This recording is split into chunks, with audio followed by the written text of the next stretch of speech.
ಹೇಮರೆಡ್ಡಿ ಮಲ್ಲಮ್ಮನ ಪತ್ತಿನ ಸಹಕಾರಿ ಸಂಘ ಅಧ್ಯಕ್ಷ ಬಸವನಗೌಡ ಮರ್ಕಲ್ ಅವರು ಸಂಘದ ಬ್ಯಾಂಕ್ನಲ್ಲಿ ನಡೆದಿರುವ ಅವ್ಯವಹಾರದಿಂದ ಮನನೊಂದು ಆತ್ಮಹತ್ಯೆಗೆ ಶರಣಾದ ಘಟನೆ ಸೋಮವಾರ ಇಲ್ಲಿನ ಗಣೇಶ್ ನಗರದಲ್ಲಿ ನಡೆದಿದೆ.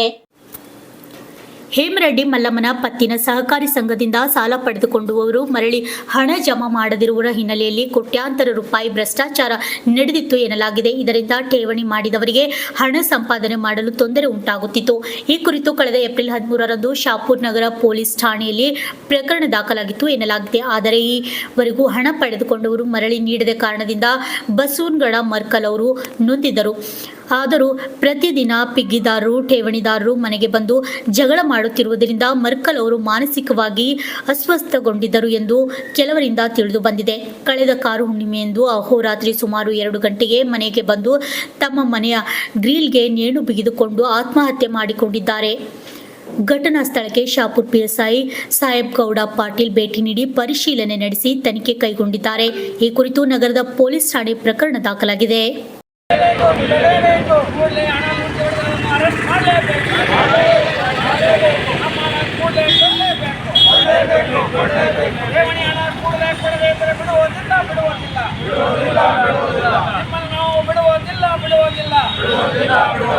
ಅಧ್ಯಕ್ಷರೇ ಎಚ್ಚರಿಕೆ ಎಚ್ಚರಿಕೆ ಕೂಡಲೇ ಗಟ್ಟಿಗೆ ಹಣ ಕೊಡಲೇಬೇಕು ಇಲ್ಲದಿದ್ದರೆ ಬಿಡುವುದಿಲ್ಲ. ಎಲ್ಲ ಎಫ್ಡಿದಾರ್ ಬಂಧುಗಳಿಗೆ ನಮಸ್ಕಾರಗಳು. ಈ ವಿಡಿಯೋ ಮೂಲಕ ನಾನು ತಮ್ಮಲ್ಲಿ ಸ್ಪಷ್ಟಪಡಿಸುವುದೇನೆಂದರೆ, ನಮ್ಮ ಮಾತೋಶ್ರೀ ಹೇಮರೆಡ್ಡಿ ಮಲ್ಲಮ್ಮ ಸೌಹಾರ್ದ ಸಹಕಾರಿ ಸಂಘದ ಅವ್ಯವಹಾರ ಬೆಳಕಿಗೆ ಬಂದ ತಕ್ಷಣವೇ ಕೂಲಂಕಷವಾಗಿ ಎಲ್ಲಾ ಲೆಕ್ಕಪತ್ರಗಳನ್ನು ಪರಿಶೀಲನೆ ಮಾಡಿ ನನ್ನ ಸಹಿಯನ್ನು ಫೋರ್ಜರಿ ಮಾಡಿ ಹಣ ದುರುಪಯೋಗಪಡಿಸಿಕೊಂಡಿರುವುದು ಮತ್ತು ಅಕ್ರಮವಾಗಿ ಹಣ ವರ್ಗಾವಣೆ ಮಾಡಿರುವುದನ್ನು ಪತ್ತೆ ಹಚ್ಚಿ ದಿನಾಂಕ 13/4/2026ರಂದು ಶಾಪುರ್ ಪೊಲೀಸ್ ಠಾಣೆಯಲ್ಲಿ ಹಣ ದುರುಪಯೋಗಪಡಿಸಿಕೊಂಡವರ ಮೇಲೆ ಕೇಸ್ ದಾಖಲಿಸಿದ್ದೇನೆ. ದಿನಾಂಕ 16/4/2026ರಂದು ನಡೆದ ಸಭೆಯಲ್ಲಿ ಚರ್ಚಿಸಿ ನಿರ್ಣಯಿಸಿದ ಪ್ರಕಾರ ಹಣ ದುರುಪಯೋಗ ಪಡಿಸಿಕೊಂಡವರು ಮತ್ತು ಸಾಲಗಳನ್ನು ತೆಗೆದುಕೊಂಡವರು ಕೊಟ್ಟ ಭರವಸೆಯಂತೆ ನಾವು 15/5/2026ರಂದು ಎಫ್ಡಿದಾರರಿಗೆ 40% ಹಣವನ್ನು ಕೊಡುತ್ತೇವೆ ಎಂದು ಲಿಖಿತವಾಗಿ ಬರೆದುಕೊಟ್ಟಿದ್ದೆವು. ಆದರೆ ಹಣ ಜಮಾ ಮಾಡಲು ಒಪ್ಪಿಕೊಂಡವರು ಹಣ ಜಮಾ ಮಾಡುವಲ್ಲಿ ವಿಳಂಬ ಮಾಡುತ್ತಿರುವುದಕ್ಕಾಗಿ ನಮ್ಮ ಹಿರಿಯರನ್ನು ವಿನಂತಿಸಿಕೊಂಡಾಗ ನಮ್ಮ ಹಿರಿಯರು ಕೂಡಿಕೊಂಡು ಆಡಳಿತ ಮಂಡಳಿಯವರು ಮತ್ತು ಸಿಬ್ಬಂದಿಗಳನ್ನು ಕೂಡಿಸಿಕೊಂಡು ಸಂಧಾನ ಮಾಡಿ ಒಂದು ನಿರ್ಣಯಕ್ಕೆ ಬಂದು ಸಾಲವನ್ನು ತೆಗೆದುಕೊಂಡವರು ಸಾಲ ಮರುಪಾವತಿಸಬೇಕು, ಹಣ ದುರುಪಯೋಗಪಡಿಸಿಕೊಂಡವರು ಇಂತಿಷ್ಟು ಹಣವನ್ನು ಕೊಡಬೇಕು ಎಂದು ಹೇಳಿದಾಗ ಎಲ್ಲರೂ ಒಪ್ಪಿಕೊಂಡಿದ್ದೆವು.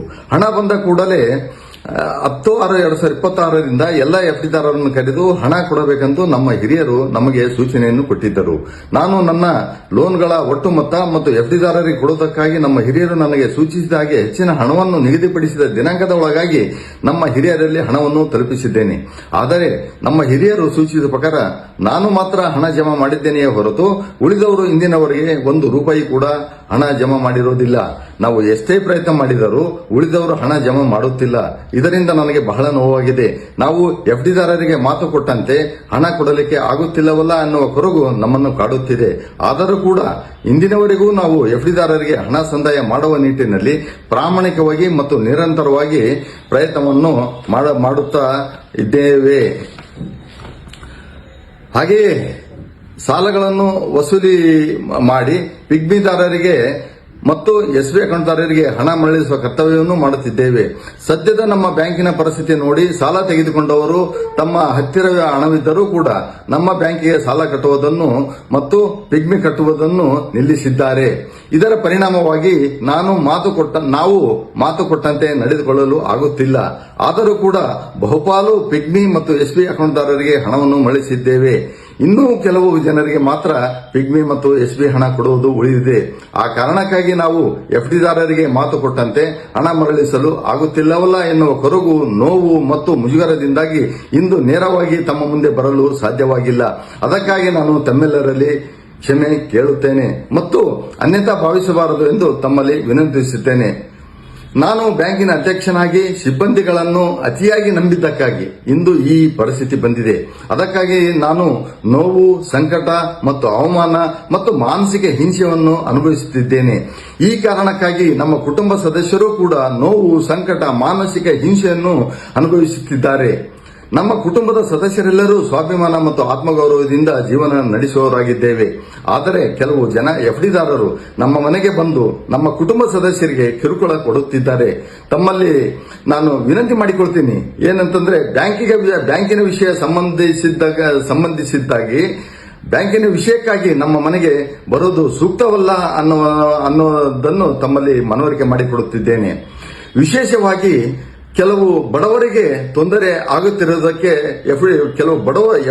ಎಫ್ಡಿ ಇಟ್ಟಂತ ಬಡವರಿಗೆ ತೊಂದರೆ ಆಗುತ್ತಿರುವುದಕ್ಕೆ ಅವರಲ್ಲಿ ವಿಶೇಷವಾಗಿ ನಾನು ಕ್ಷಮೆಯನ್ನು ಕೇಳುತ್ತೇನೆ. ನಮ್ಮ ಕುಲದೇವತೆ ಹೇಮರಡಿ ಮಲ್ಲಮ್ಮ ತಾಯಿ ಎಲ್ಲರಿಗೂ ಬೇಗ ಹಣ ಸಂದಾಯವಾಗುವ ಹಾಗೆ ಆಶೀರ್ವದಿಸಿ ನಮ್ಮನ್ನು ಕಾಪಾಡಲಿ ಎಂದು ಎಲ್ಲರ ಪರವಾಗಿ ಕೇಳುತ್ತೇನೆ. ಕೊನೆಯದಾಗಿ ನಾನು ವಿನಂತಿ ಮಾಡಿಕೊಳ್ಳುವುದೇನಂತಂದ್ರೆ, ನಮ್ಮ ಹಿರಿಯರು ಸೂಚಿಸಿದ ಹಾಗೆ ಎಲ್ಲರೂ ಅವತ್ತು ಸಂಧಾನದಲ್ಲಿ ಒಪ್ಪಿಕೊಂಡಂತೆ ಎಲ್ಲರೂ ಕೂಡ ಹಣ ಸಂದಾಯ ಮಾಡಿದರೆ ಎಲ್ಲ ಎಫ್ಡಿದಾರರಿಗೆ ಹಣ ಕೊಡಲಿಕ್ಕೆ ಸಾಧ್ಯವಾಗುತ್ತದೆ. ದಯವಿಟ್ಟು ಅವರು ಕೂಡ ಎಲ್ಲ ಹಣವನ್ನು ಸಂದಾಯ ಮಾಡಿ ಎಫ್ಡಿದಾರರಿಗೆ ಹಣ ಕೊಡುವ ನಿಟ್ಟಿನಲ್ಲಿ ತಾವು ಕೂಡ ಕೈ ಜೋಡಿಸಬೇಕಂತೇಳಿ, ಹಣವನ್ನು ಸಂದಾಯ ಮಾಡಬೇಕಂತೇಳಿ ತಮ್ಮಲ್ಲಿ ಮತ್ತೊಮ್ಮೆ ವಿನಂತಿಸಿಕೊಳ್ಳುತ್ತಿದ್ದೇನೆ.